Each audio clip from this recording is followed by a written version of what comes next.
What is Planters Days? An advertisement from a 1923 Lewis River News explains it well. This is an event inaugurated and maintained by the businessmen of Woodland to show their appreciation for being allowed to live and prosper in the beautiful Lewis River Valley. But to understand Planters Days, we have to look back over 100 years ago. The early settlers to the lowlands of Woodland were resilient, having to endure the annual freshets, which is a rise or an overflowing of a stream triggered by heavy rains or melting snow, which caused flooding on some of the lands from the Columbia and Lewis rivers. Farmers tended to have two farms, one in the bottoms and one up in the surrounding foothills so they could move their stock during high waters. Sometimes there were devastating floods. The 1876 flood washed out a cemetery. The remains that they found were relocated to a new cemetery up on Scott Hill. During the Great Flood of 1894, Linton Bozarth said it killed all of his fruit trees and practically everything else, as it lasted 24 days. The steamer Eagle Eye even sailed over the flooded bottomlands, towing barge loads of ballast rock to weigh down the houses to try and keep them from floating away. This flood smashed houses, killed livestock, and washed out a sawmill, along with James Forbes' general merchandise store and post office. In 1930, his safe was finally found by Kyer Englert while fishing in the Lewis River. By 1919, the progressive farmers finally had enough of the water, so they decided to develop a levee system. According to the late Byron Ferguson, the diking program reclaimed many acres of land and had a marked effect upon the economy of this area. But at first, many farmers were hard-pressed to compensate for the heavy taxes levied upon them to pay for the construction bonds of the 17-mile dike, which encompassed over 8,000 acres. The tax to build the levee was not based upon the property value as it is today, but only based on the elevation for the assessments, with the lowest elevations paying $108 per acre. This was sometimes more than the value of the property. In October 1920, a 140-acre working farm near the town limits was advertised for sale for about $86 per acre, complete with house, barn, farm equipment, and livestock. Some families were forced to sell their property or lose their farms because of the taxes. The dike was completed by January 26, 1921, but on May 30th at 8:15 p.m., the Columbia River broke through the new dike on the north end of the bottoms. Livestock were stranded and many crops were ruined, but fortunately, no lives were lost or injured. The levee was then repaired and strengthened, and in 1922, there was no flooding in the community. The levee also protected the town of Woodland. At the time, a large part of Woodland's economy was dependent upon the prosperity of the farmers. E.C. Blue and Ellen Plumunden determined that there needed to be a Thanksgiving-type celebration to commemorate the dike holding and their forthcoming prosperity. In the spirit of good fellowship, with H.W. Mitchell being in charge, the community businesses gathered together, donated $25 each, which is equal to about $413 today, and organized the event. In searching for a name, Gene Blue suggested Planters Day, because the farmers could plant their crops without fear of flooding. The first Planters Day celebration was held on Friday, June 30th, 1922. One of the main events was an automobile tour of the diking system, organized by W.D. Patrician. The late Margaret Kolf Heppola was part of that tour at the age of 5 and remembers stopping off at Cable's Landing to pick up passengers from a steamboat who brought 40 people from Kalama to join in Woodland's festivities. For those without automobiles yet, the Woodland Warehouse Company provided free shelter, feed, and water to the visitors' horses. A free lunch was served at the Woodland Fairgrounds, which used to be across the street from the famous Hilda Klager Lilac Gardens in the area around Lake Avenue today. They dined on an excellent meal of 515 pounds of open-pit roasted barbecue beef, served buffet style with buns, cabbage salad, cheese, coffee, milk, and lemonade. But people were urged to bring their own cup. As the organizer of the meal, B.A. Colvin could only gather 200 teacups.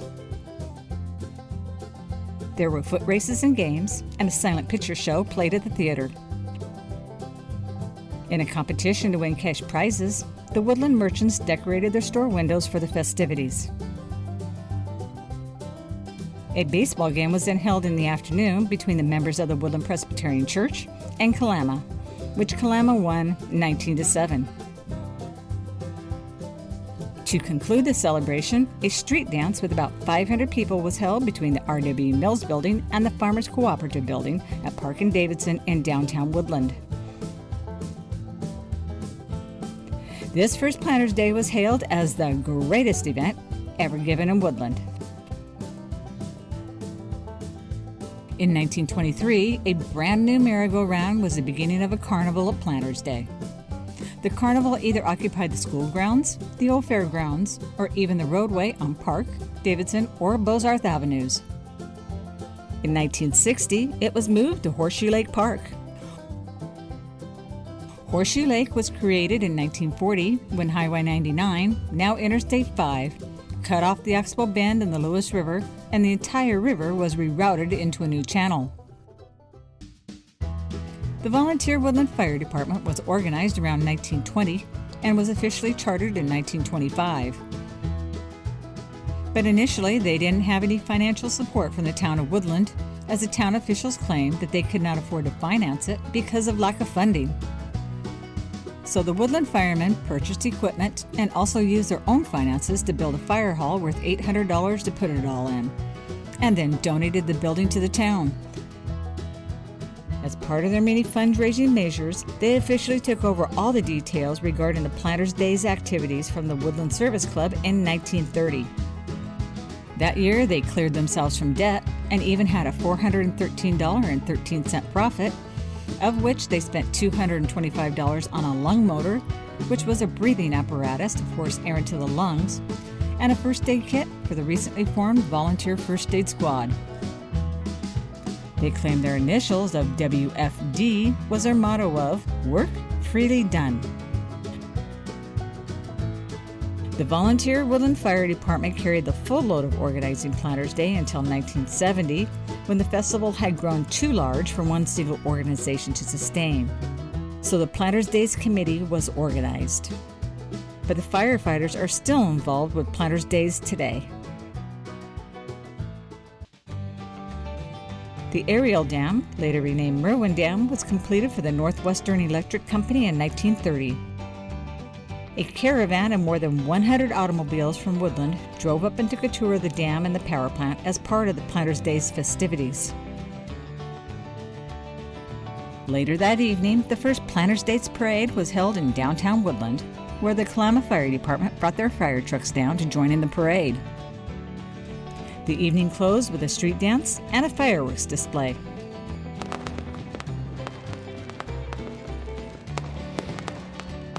Fireworks have not always been part of the Planters Day celebrations. They first made an appearance in 1923, in 1926, for several years in the 1930s, and again in the 1960s, but were not included again until 2003 and had been part of the Planters Days festivities ever since.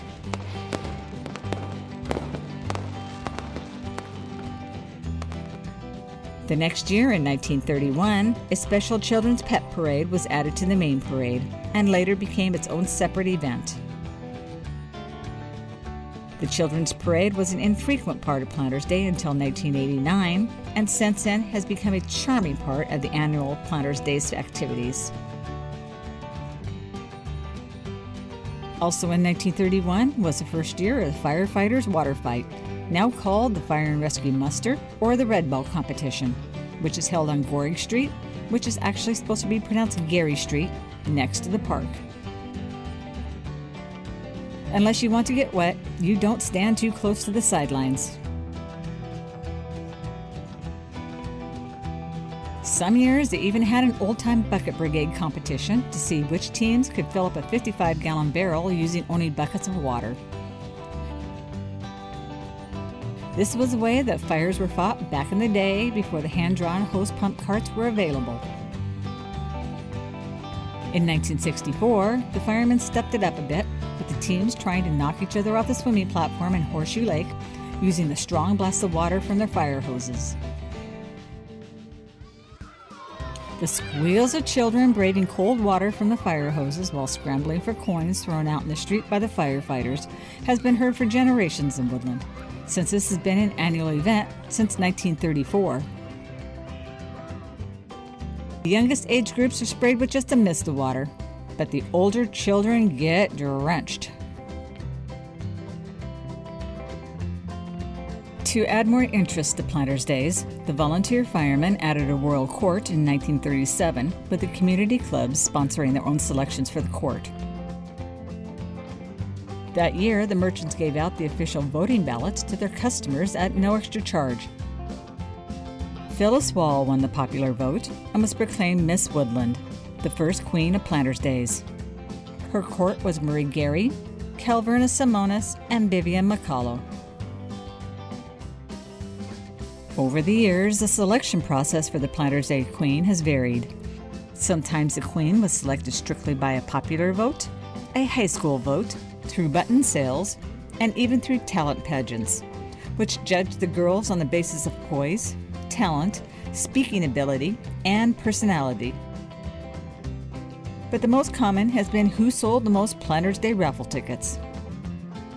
For many years in the past, a new car, or in later years a used classic car, was the grand prize. In 1953, in honor of the Washington State Centennial, a court of prominent lifelong senior couples was nominated instead of the high schoolers. Mr. and Mrs. J.J. Guild were granted the honors of Pioneer King and Queen of Planters Days. For various reasons, some years there hasn't been a royal court. But only once, in 1981, when there was a last-minute controversy over the ticket count, 3 queens were proclaimed to rule the Planters Days activities.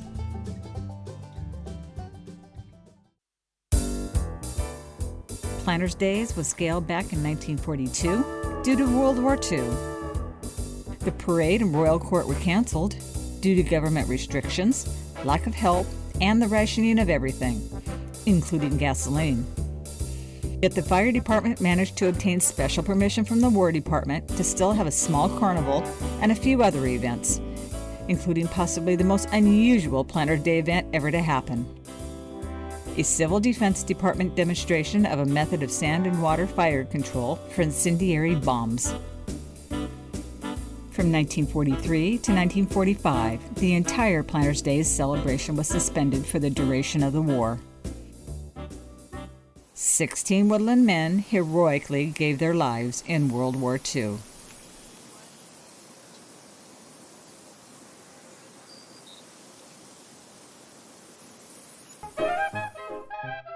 After the Allies' victory, the entire community made sure they went all out for the returning Planters Day celebration in 1946.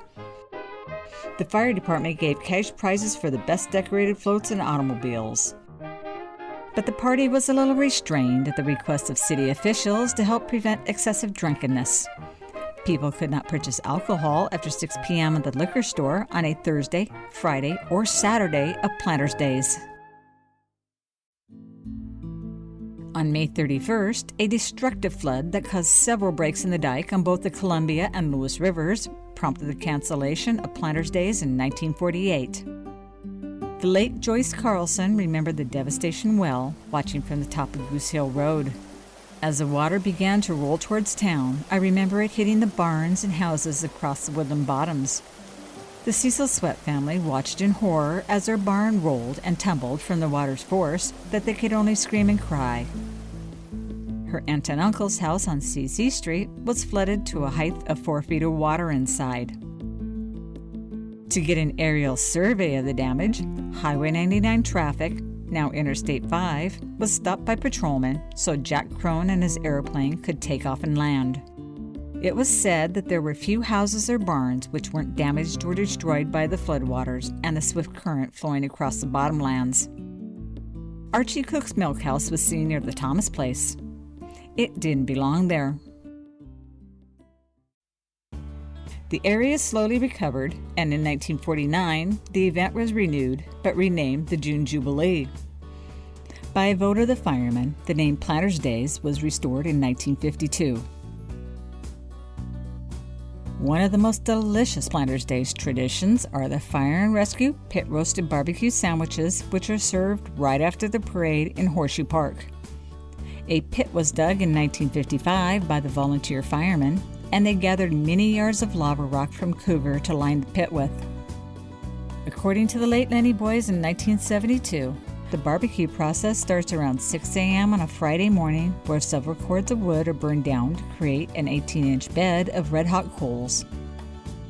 Around 9 p.m. in the evening, the meat is then prepped with secret seasonings, wrapped in foil, and covered in chicken wire, then lowered into the pit and placed atop a sheet of iron laid over the coals. The meat is then covered with plywood, canvas, and finally sealed with sand. It cooks for 13 hours in its own juices and then uncovered on a Saturday morning.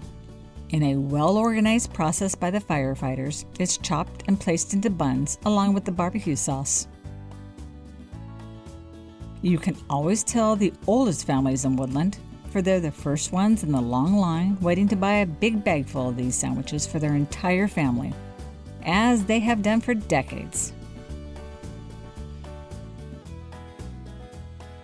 Starting in 1958 and continuing for 27 years until 1985, chartered by Joe and Edith Majeski, Woodland had the ever-popular Castle Poodle Rock and Gem Show, whose name was derived from the original name of the Lewis River.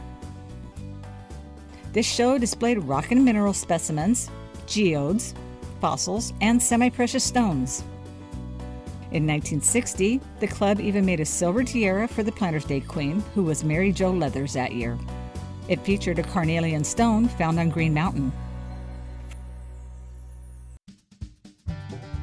From the 1940s through the 1970s, the various social clubs had a good-natured rivalry to see who could create the most lavish floats and parade entries, just to outdo each other for bragging rights. These floats were planned and worked on for weeks, and were always the highlight of the parade every year. Some of these past organizations included the Gardening Club, VFW and American Legion, Woodland PTA, Junior Women's Club, Grange, Men's Club, JC's, and the Lions Club. A mainstay in the parade have always been Little League teams and backup pickups, log trucks with or without massive logs, classic cars, equestrian entries, farmers' tractors and equipment, bands and marching units, military equipment, and whatever unique type of entry some longtime locals can get working long enough just to last the parade. A few families proudly have had parade entries for generations. There was even a camel named Ralph and elephants in the parade during the 1960s and 70s. Morgan Berry, a famed animal trainer who bred the Oregon Zoo's Packy, moved to Lane Road on Green Mountain in the late 1960s, where he had an animal farm with various exotic animals, including many baby and adult elephants. Since 1968, Woodland has had a frog jumping contest sponsored by the Hansen family. It started as a scout project by Walt Hansen Sr. and his wife Donna to encourage children and their parents to spend time together catching local frogs. This is a favorite lighthearted Woodland event for children ages 12 and younger. People nowadays often watch their children and grandchildren participate in the very same event that they did as a youngster. Runaway frogs are common, jumping into the crowd, exciting screams and laughter. Longtime local families have their own secret frog-finding locations, but there are many loner frogs readily provided by the Hansens for any child who wants to participate. Afterwards, all frogs are safely released back to their local ponds. The Hansen family have vowed that they're going to keep doing this event as long as they're still croaking. Being a logging community, log rolling first made its appearance in Planters' Days in 1939 and made periodic appearances, along with other logging-related events, from the 1940s through the 1960s. But in 1971, it became organized into a logging show, and the next year, the Lewis River Timber Festival. Cash prize events included axe throwing, choker setting, pole climbing, speed chopping, and Jack and Jill contests. Continued for several years, disappeared, but returned on a larger scale in 1980 as a sanctioned event of the National Association of Timber Sports. Clark Caffel organized the event and said that contestants even came as far away as Australia and New Zealand to participate in the woodland competitions. But they had different award categories for the local loggers versus the logging circuit competitors. The final year for the Timber Festival was in 1983. Some of the more adventurous events over the years included the Motorcycle Hill Climb Contest put on by the Woodland Sprockets Motorcycle Club from 1969 to 1974 at the former Earl Bay's Place at the 39,000 block of Northwest Pacific Highway. They had head-to-head races in the various motorcycle classes from 12cc to 500cc and included a powder puff race for the ladies and a mini bike class for the little racers. In 1968, people could watch go-karts race up to 85 miles per hour on the downtown Woodland streets, which were turned into a big racetrack using hay bales for barriers. While there were previous small gatherings of classic cars, the Classic Car Cruise-In started in 1992 when a group of local car enthusiasts decided that they should try and put on a car show. It seemed that the Sunday on Planters' Days weekend would be a good time, as there was not much happening that day. 44 shiny cars parked in what is now the Dollar Tree parking lot on Gary Street that first year. The next year, they blocked off Davidson Avenue, and over 150 cars participated. In 1994, it grew to 215 cars.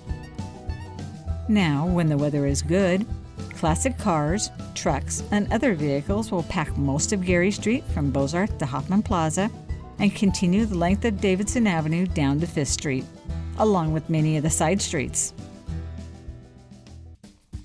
Originally started in the 1980s but discontinued, Mike Golick brought back the bed races in 2003, and they have been continuing ever since. This is a rollicking event, watching the competitive teams push a rider in pajamas a city block in a bed on wheels. There has to be a change of rider in pajamas mid-block, and at the end of the block, the entire team has to run around the bed and return with another mid-block change along the way. Water events on Horseshoe Lake were common, with rowing races, swim races, and for many years the spectacular and always popular water ski shows. Some Planters' Days events were just silly and fun. There was a hairy legs contest and a beard contest, which had prizes for the longest, ugliest, best overall beard, and best mustache. Throughout the years, there have been many other events that came and went. Some lasted much longer than others. Some of these included arts and crafts shows, amateur talent shows, cow pie bingo, pet parades, 4x4 shows, dog shows, tractor and farm equipment displays, rodeos, bingo,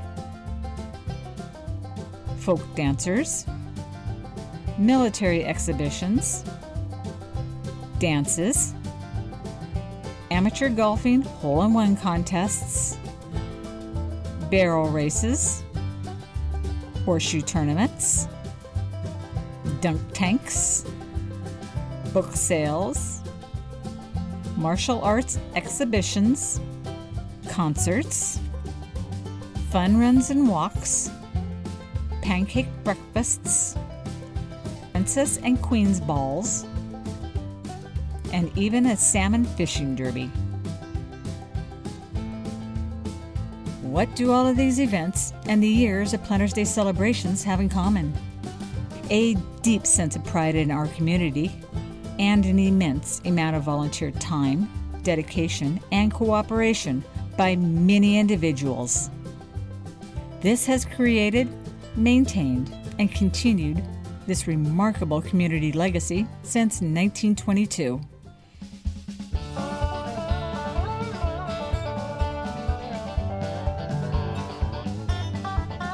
So let's celebrate our 2022 Planters Day Centennial year and look forward to the promise of continuing Woodland's historic annual traditions for the next 100 years.